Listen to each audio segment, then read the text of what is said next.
और डीएनए में अब भारत रत्न डॉक्टर भीमराव अंबेडकर की बात करते हैं। आज देश ने डॉक्टर अंबेडकर की 125वीं जयंती मनाई और इस मौके पर देश भर के राजनीतिक दलों में डॉक्टर अंबेडकर पर वैचारिक कब्जा जमाने की होड़ सी लगी हुई थी।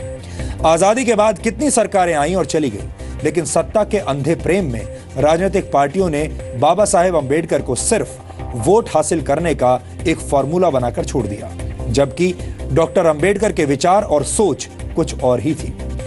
आज का दिन सिर्फ डॉक्टर अंबेडकर का जन्मदिन ही नहीं है। आज हमारे पास इतिहास के पन्नों को फिर से पलटने का एक मौका है, ताकि हम ये जान सकें कि कैसे भीमराव अंबेडकर ने घोर अपमान और तिरस्कार के बावजूद सबको सुख देने वाले आजाद भारत का सपना देखा था। डॉक्टर भीमराव अंबेडकर के विचारों को डिकोड करने वाली इस खास सीरीज में आज हम आपको डॉक्टर अंबेडकर के बारे में कुछ ऐसे तथ्य बताने वाले हैं जो शायद आपको पता भी नहीं होंगे।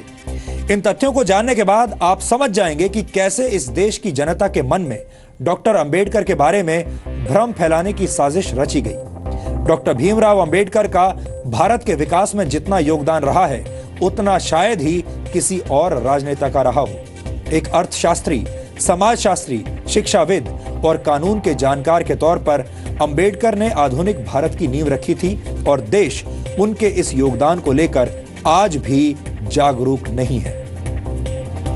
आपको बता दें कि डॉक्टर अंबेडकर संविधान की प्रारूप समिति के अध्यक्ष थे। उन पर आधुनिक भारत का संविधान बनाने की जिम्मेदारी थी और उन्होंने ऐसे संविधान की रचना की जिसकी नजरों में सभी नागरिक एक समान हो, जो धर्मनिरपेक्ष हो और जिस पर देश के सभी नागरिक विश्वास करें। एक तरह से भीमराव अंबेडकर ने आजाद भारत के डीएनए की रचना की थी। इसके अलावा डॉक्टर अंबेडकर की प्रेरणा से ही भारत के फाइनेंस कमीशन यानी वित्त आयोग की स्थापना हुई थी। डॉक्टर अंबेडकर के आइडियाज से ही भारत के केंद्रीय बैंक की स्थापना हुई, जिसे आज हम रिजर्व बैंक ऑफ इंडिया के नाम से जानते हैं। दामोदर घाटी परियोजना, हीराकुंड परियोजना और सोन नदी परियोजना को स्थापित करने में डॉक्टर अंबेडकर ने बड़ी भूमिका निभाई थी। भारत में एम्प्लॉयमेंट एक्सचेंजेस की स्थापना भी डॉक्टर अंबेडकर के विचारों की वजह से ही हुई थी। भारत में पानी और बिजली के ग्रिड सिस्टम की स्थापना में भी डॉक्टर अंबेडकर का अहम योगदान माना जाता है। भारत को एक स्वतंत्र चुनाव आयोग भी डॉक्टर भीमराव अंबेडकर की ही देन है। ये वो योगदान है जिन्हें आजादी के बाद की तमाम सरकारों ने हमेशा ही अनदेखा किया है। यानी योजनाएं और विचार अंबेडकर के थे, लेकिन उनका श्रेय दूसरे नेताओं ने लूटा। यहां हम आपको भारत के पहले प्रधानमंत्री पंडित जवाहरलाल नेहरू और डॉक्टर भीमराव अंबेडकर के बीच चले राजनीतिक शीत युद्ध यानी पॉलिटिकल कोल्ड वॉर के कुछ उदाहरण भी बताना चाहते हैं। डॉक्टर अंबेडकर जवाहरलाल नेहरू की सरकार में प्लानिंग का मंत्रालय चाहते थे, लेकिन नेहरू ने अंबेडकर को सिर्फ कानून मंत्रालय दिया, प्लानिंग मंत्रालय नहीं दिया। डॉक्टर अंबेडकर विदेश और रक्षा मामलों की समितियों में सदस्यता चाहते थे, लेकिन नेहरू सरकार ने डॉक्टर अंबेडकर को ऐसी किसी भी समिति का सदस्य नहीं बनाया। डॉक्टर अंबेडकर नेहरू सरकार की विदेश नीति से असहमत थे। डॉक्टर अंबेडकर हिंदुओं में सामाजिक अधिकार और महिलाओं को संपत्ति का अधिकार देने की बात करने वाले हिंदू कोड को समाज सुधार के लिए जरूरी मानते थे, लेकिन नेहरू सरकार ने अंबेडकर के मंत्री रहते हुए हिंदू कोड को स्वीकार नहीं किया। यहां तक कि डॉक्टर अंबेडकर को भारत रत्न सम्मान देने के लिए भी कोई पहल नहीं की गई। उनकी मौत के 34 वर्षों के बाद 1990 में वीपी सिंह सरकार ने उन्हें भारत रत्न से सम्मानित किया, जबकि कांग्रेस ने डॉक्टर अंबेडकर को भारत रत्न से सम्मानित करने के लिए कोई कदम नहीं उठाया। अब आप समझ गए होंगे कि बाबा साहेब डॉक्टर भीमराव अंबेडकर से जुड़ी तमाम सच्चाइयों को हमसे और आपसे कैसे दूर रखा गया है। इन सच्चाइयों को जानना और समझना आधुनिक भारत के निर्माण के लिए बहुत जरूरी है। डॉक्टर अंबेडकर को जातियों की सीमा में बांधना और उन्हें सिर्फ दलितों के मसीहा के तौर पर पेश किया जाना उनके साथ बहुत बड़ा अन्याय होगा। इसीलिए आज हम डॉक्टर अंबेडकर के मूल विचारों को आपके लिए डिकोड कर रहे हैं।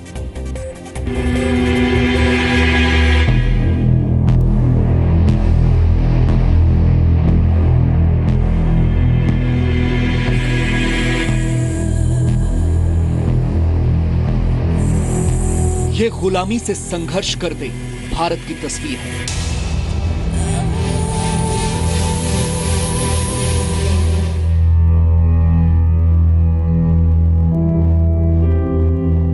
सैकड़ों वर्षों के संघर्ष के बाद हम आज आजाद तो हैं, लेकिन देश के कई नागरिक ऐसे हैं जो आज भी अपने हक की लड़ाई लड़ रहे हैं।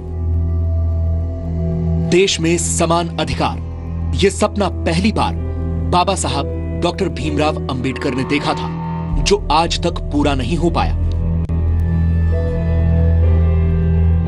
अपनी पढ़ाई के दौरान बाबा साहब भीमराव अंबेडकर को इस बात का एहसास हो गया था कि भारत दो तरह की गुलामी में जकड़ा हुआ है।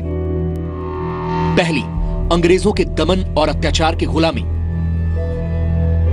तो दूसरी तरफ जाति और वर्ण व्यवस्था से अपमान और तिरस्कार सहने की गुलामी।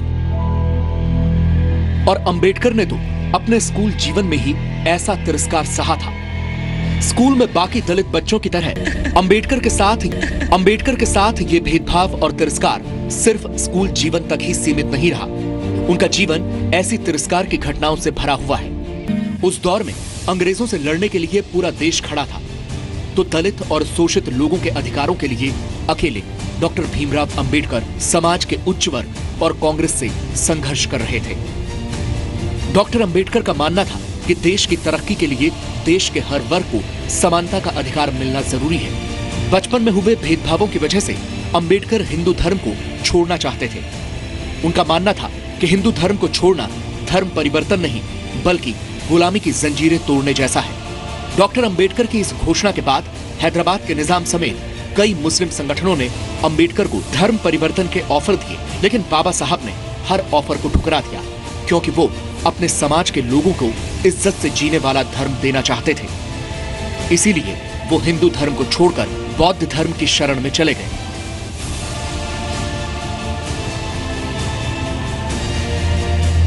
पंद्रह अगस्त 1947 को आजादी का जश्न डॉक्टर बाबा साहब अंबेडकर के लिए एक बड़ी जिम्मेदारी लेकर आया। देश की नई सरकार को देश का संविधान बनाने के लिए एक काबिल व्यक्ति की तलाश थी, जिसे कानून की जानकारी के अलावा देश और दुनिया की समझ और समाज की जरूरतों के बारे में पूरी जानकारी हो। और ये तलाश डॉक्टर अंबेडकर पर खत्म हुई। डॉक्टर भीमराव अंबेडकर को देश का पहला कानून मंत्री बनाया गया, जिन्होंने अपनी बिगड़ती सेहत के बावजूद महज 2 साल के अंदर देश को एक मजबूत संविधान दिया। अंबेडकर ने 1951 में हिंदू कोड बिल तैयार कर संसद में पेश किया, जिसमें महिलाओं को समान अधिकार की बात कही गई। हिंदू कोड बिल के तहत पिता की संपत्ति में बेटी को समान अधिकार, विवाहित पुरुष को एक से अधिक पत्नी रखने पर प्रतिबंध और महिलाओं को भी तलाक का अधिकार शामिल था। लेकिन रूढ़िवादी हिंदू ताकतों और सरकार के अंदर ही बिल का विरोध करने वालों के सामने हिंदू कोड बिल लागू नहीं हो सका और सरकार में अपना प्रभाव घटने से निराश होकर डॉक्टर अंबेडकर ने 1951 में मंत्री पद से इस्तीफा दे दिया। अपने इस्तीफे में डॉक्टर अंबेडकर ने लिखा, आज हिंदू कोड बिल की हत्या कर दी गई, ऐसे में मेरा मंत्री बने रहने का अर्थ समझ में नहीं आता। बिल में शादी और तलाक संबंधी विधेयक पर 2 दिन की चर्चा चली, फिर प्रधानमंत्री जवाहरलाल नेहरू ने पूरे हिंदू कोड बिल को वापस लेने की घोषणा कर दी। मैं हैरान रह गया। मैं ये मानने को तैयार नहीं हूं कि तलाक और विवाह संबंधी बिल को समय की कमी के चलते पास नहीं करवाया जा सकता है। मुझे प्रधानमंत्री की नीयत पर शक नहीं है, लेकिन हिंदू कोड बिल पास कराने के लिए जिस संकल्प और ईमानदारी की जरूरत थी, वो उनमें नहीं दिखी। अपने इस्तीफे के बाद डॉक्टर भीमराव अंबेडकर ने खुद को राजनीतिक जिम्मेदारी से भले ही अलग कर लिया था, लेकिन सामाजिक जिम्मेदारी अपने अंतिम समय तक निभाते रहे।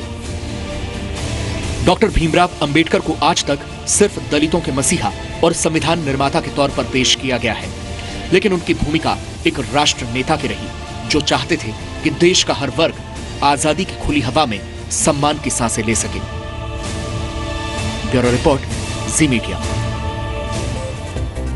आज डॉक्टर भीमराव अंबेडकर की 125वीं जयंती पर देश की तमाम राजनीतिक पार्टियों ने भी उन्हें खूब याद किया और हर किसी में डॉक्टर अंबेडकर पर कब्जा जमाने की होड़ लगी हुई थी।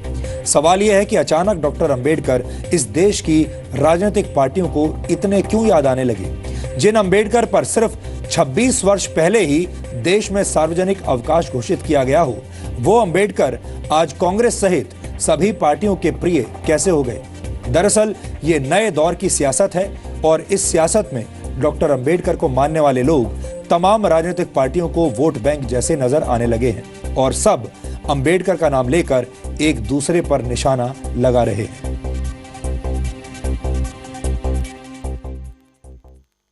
बाबा साहब अंबेडकर, उन पर जो बीती थी, शिक्षा में उनका साथ अपमान, जीवन के हर कदम पर अपमान, कितना जहर पिया होगा इस महापुरुष ने, कितना जहर पिया होगा जीवन भर।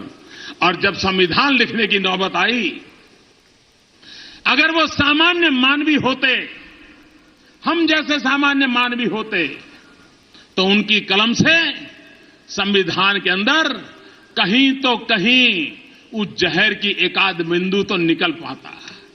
लेकिन ऐसे महापुरुष थे जिसने जहर पचा दिया। अपमानों को झेलने के बाद भी जब संविधान बनाया तो किसी के प्रति कटुता का नामो निशान नहीं था, बदले का भाव नहीं था, वैर भाव नहीं था। इससे बड़ा क्या महानता हो सकती है। बाबा साहब डॉक्टर भीमराव अंबेडकर के देहांत के बाद और खास तौर से बीएसपी के गठन होने के बाद से अब पूरे देश में कांग्रेस पार्टी व बीजेपी एंड कंपनी के लोग तो इनकी जयंती मनाने को लेकर जो हर वर्ष किस्म किस्म की नाटकबाजी करते हैं, तो ये सब केवल बाबा साहब डॉक्टर अंबेडकर के अपने दलित समाज का व उनके अनुयायियों का, अन्य और अनुयायियों का वोट लेने के लिए ही अपने अपने राजनीतिक स्वार्थ में ये लोग कर रहे हैं कि अब वोट मिलने की संभावना नहीं है तो इसी तरह से समाज को बांटो, लोगों को गुमराह करो। इसलिए बोलने के लिए लोग बोलते रहेंगे, अंबेडकर साहब का नाम भी लेते रहेंगे, संविधान की दुआई भी देते रहेंगे और आचरण पूरा का पूरा होगा संविधान के खिलाफ।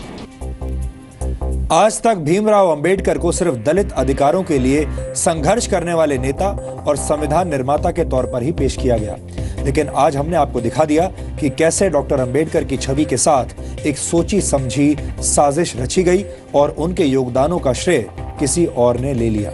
हमें लगता है कि डॉक्टर अंबेडकर को सिर्फ जातियों की सीमाओं में बांधना और उन्हें दलितों के मसीहा के तौर पर पेश करना ठीक नहीं है। हमें उम्मीद है कि डॉक्टर अंबेडकर के विचारों को डिकोड करने वाली हमारी ये सीरीज आपको पसंद आ रही होगी।